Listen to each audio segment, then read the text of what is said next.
Everyone, welcome to Lotus Sea Channel. I am here in the flesh. And as I promised you all, I'm going to try to keep my content to a certain level of just not a lot, just but enough content that it hits you hard and hopefully makes you think. That's what I'm all about is getting you guys to think and think on your feet or think while you're sitting down, whichever one works. Okay. That being said, thank you all for those who have are watching this video. Thank you for continuously watching my video. I love the consistency and I hope to continue to do the consistency as well of giving you guys good content to talk about and maybe some things that makes you even go, really? I didn't think that was going on. All right. So let's get into it. First and foremost, though, all as always, we have those 2 to 3 things I need you to do: like, subscribe, or follow me. Aside from that, here we go. So today we're going to talk about really teaching healthy communication when you're having a fight. What? You can have healthy communication and have fight with somebody at the same time. I'm not talking about no fist fighting, okay? I'm talking about using that word, that mouth, that sometimes is sharper than anything else out there, right? So when that comes to that, um, it's about fighting fair. It's like saying to yourself, okay, I know we're gonna have an argument, but when we have this argument, I'm gonna make sure that argument not only makes sense, but it helps them understand where I'm coming from. So we don't keep having the same argument repeat itself over and over again. Unfortunately, when someone has all their faculties and they're all aware of what they're doing, and I mean, when I say this, you wouldn't want to have a discussion with someone or a fair fight, if you will. It wouldn't be fair if they've been drinking. It wouldn't be fair if they're exhausted and they just got in the house and walked in the door. You said, I need to talk to you. It's not fair, you know? And I'll tell you why. I mean, first things first, think about it this way. Fighting isn't really the problem in your relationship. It's how you fight. How you fight is how it ends up becoming an issue. How you have a communication or have communication, period, is another way of how you fight. So, in the end result is you have to be fair. Even when sometimes you just want to cut down to the meat of it all, get to the white meat, isn't that what they say? So, you're trying to get in there. But that's not how you communicate with someone you love. Now, granted, for those of you out there that are listening right now and you're going, communicate with somebody I love. I've been raised that way. My mom and my dad used to fight all the time. Matter of fact, they boxed. That's not, it's not probably something that is what? Beneficial for who? Who's that beneficial for? Either one of them? No. I'm not here to reflect or judge your family lifestyle, but I'm here to tell you that in no shape or form, when it comes to communication in the right way, or even fighting in the right way, as an argument, should you be putting your hands on anyone, male or female, period. So let's discuss what I'm centering on, which is I'm talking about statements, I'm talking about communication. So when someone comes to someone and says, "Oh, you always say that," do I really? Do I always say that? Okay. So let me tell you this way, because this is the way it should be said. It should be, I feel hurt. They're like, I mean, what do you mean you feel hurt? I feel hurt. What you did just then, the way you said that, made me feel hurt. I feel pain. It really literally, like, right, you're like, well, where's the pain at? And how the pain started? What did I say? You know what I mean? It starts to make you think.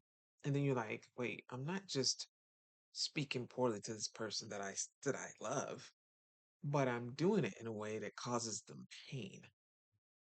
Oh, that's deep. Because a lot of times when we speak certain words, we don't always think of the fact of what the repercussions of it is. We just think, oh, they said those words to us, so I mean, if they can handle that, then why are they with me? Because you know how I talk. Wow. Okay. Does that work for you really well in all the other relationships you had in the past as well? Probably not. Just saying. All right. Whenever you get heated in a conversation, this is the other one now these are 3 ways, by the way. So saying I feel hurt, that's one way of fighting fair. Because then you got to say why you feel hurt. And if you don't have a reason to say why you feel hurt, then you're not fighting fair. Does that make sense? Hope so. Tell me if I don't. If it doesn't, I know you guys are gonna comment and tell me something. So I'm all ears, literally. Um, then when it comes down to it, taking breaks. when you get riled up. Somebody always wants to leave. Let them leave the room. Please, please let them go. Let them take a walk around the neighborhood. Let them get in a car for a drive. Let them go to the store. Let them walk away. Let them do it. Because the end result is the other part. You may go aggressively and abrasively speaking to each other and say things that you really don't mean and then have to apologize for them. And hopefully, not even hopefully, I would hate for it to be the first time and I would hate for it to be the 10th time. Do you know what I'm saying? So you've got to take breaks when emotions run high. It's like, why would you add more fire to the fire? If it's already about to burn a house down because it's so high, you don't need to add more. You need to let it linger, let it start to lower itself, let it calm and center itself. And if that person that said I needed to walk away says to you, I want to talk to you about this, but not right now, because you don't know, but I'm dealing with a lot. Or I just don't, and they really don't have to give you an excuse yet, guys. I'm sorry, they don't. They just need to say, I can't talk about this right now. That's enough to let you know the stress is there. People have had arguments with heartaches, heart attacks. They have arguments with having strokes. They have arguments with having fights, as in fist fights. They've had arguments where someone killed someone by cutting. You're talking to me while I'm cutting up stuff, and then I stab you with an. I mean, I'm just speaking the truth here. You have to let the fire die down, period. Okay, so fight fair. That's not fair. When someone says, I need to walk away, and you hold them hostage, that's what you're doing. You're trying to control them. That's not fair. That's not fair at all. Let them walk away. Let them cool off. You cool off too. And then you get back together. And the communication, I promise you, will be so much better because you allow them to be them, to say to you, I can't do this right now. I keep telling you, why aren't you listening? Then the fight continues to. See what I'm saying? Next thing you know, the house burned down. I hope you got insurance because that's what it is. Not fair. Okay. Third and final last one. Focus on solving the problem, not winning the argument. Ooh, gotta have a one up, huh? You know everything, right? A person knows everything. Yeah, you might know a lot. When you get to a certain age, you know a lot of things. You just do. It's a natural thing. But the one thing you do pretty much know, a lot of times people say, I know me though, but I know me. Do you? Do you know who you are when you fight though? A different you might come out that time.